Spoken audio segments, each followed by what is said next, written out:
السلام علیکم عشق سخن کے معزز دوستو، عورتوں سے حسن معاشرت سے گزران کرو۔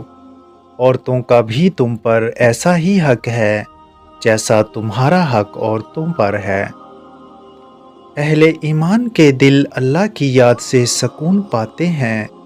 خبردار رہو کہ دلوں کا چین اللہ کے ذکر ہی میں ہے۔ ملک میں فساد نہ پھیلاؤ۔ والدین، رشتہ داروں، مسکینوں اور مسافروں سے نیک سلوک کرو۔ بے شرمی کی باتیں کھلی ہوں یا چھپی ان کے پاس نہ بھٹکو۔ ناحق سرکشی نہ کرو۔ ناشکری نہ کرو۔ فضول خرچ کرنے والے شیطان کے بھائی ہیں۔ اللہ کے نزدیک تم میں سے سب سے بڑا شریف وہی ہے جو تم میں سے سب سے زیادہ پرہیزگار ہے۔ خدا کی یاد عظیم ترین شے ہے۔ کان، آنکھ، دل سب کے بارے میں باز پرس ہوگی۔ اللہ ہی تمہارا مالک ہے اور وہ سب سے اچھا مددگار ہے۔ خدا کے نزدیک تم میں سے عزت والا وہ ہے جو نیکوکار ہے۔ جو انسان نیک عمل کرتا ہے وہ اپنے لیے ہی کرتا ہے۔ خدا اس سے بے نیاز ہے۔ کسی پر ظلم اور زیادتی نہ کرو۔ ہر حالت میں انصاف کرو۔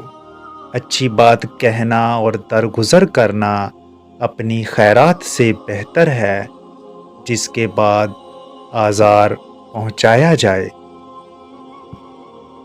اس پر رحمت نازل ہوگی جو قرابت داروں اور ان کا حق اور مسکینوں اور مسافروں سے حسن سلوک کرے گا۔ نائک طریقے سے اپنے مالوں کو نہ کھاؤ۔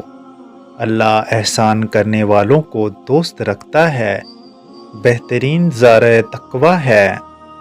اللہ ان کو دوست نہیں رکھتا جو دنیا میں فساد برپا کرتے، کھیتی اجاڑتے اور نسلوں کو ہلاک کرتے ہیں۔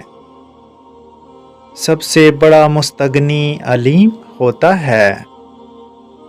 نہ تم ظلم کرو اور نہ ہی تم پر کوئی ظلم کیا جائے گا۔ اپنے کے سوا کسی کو بھیدی نہ بناؤ، کیونکہ دوسرے تمہاری تباہی میں کوتاہی نہیں کریں گے۔ پانی کے ساتھ چقندر اور لہسن کھا لو، پیٹ چند دنوں میں اندر چلا جائے گا۔ تم متفرق نہ ہو بلکہ اللہ کی رسی کو مضبوطی سے پکڑے رکھو۔ توکل کرنا مومنوں کا فرض ہے اور اللہ ان لوگوں کو مدد کو یقیناً پہنچتا ہے۔ اللہ ان کو دوست رکھتا ہے جو دوسروں پر رحم کرتے ہیں، احسان کرتے ہیں، معافی دیتے ہیں اور ان کی بھلائی چاہتے ہیں۔ امید ہے آپ کو ہماری ویڈیو پسند آئی ہوگی۔ مزید ویڈیو کے لیے ہمارے چینل کو سبسکرائب کر لیں۔ اللہ نگہبان۔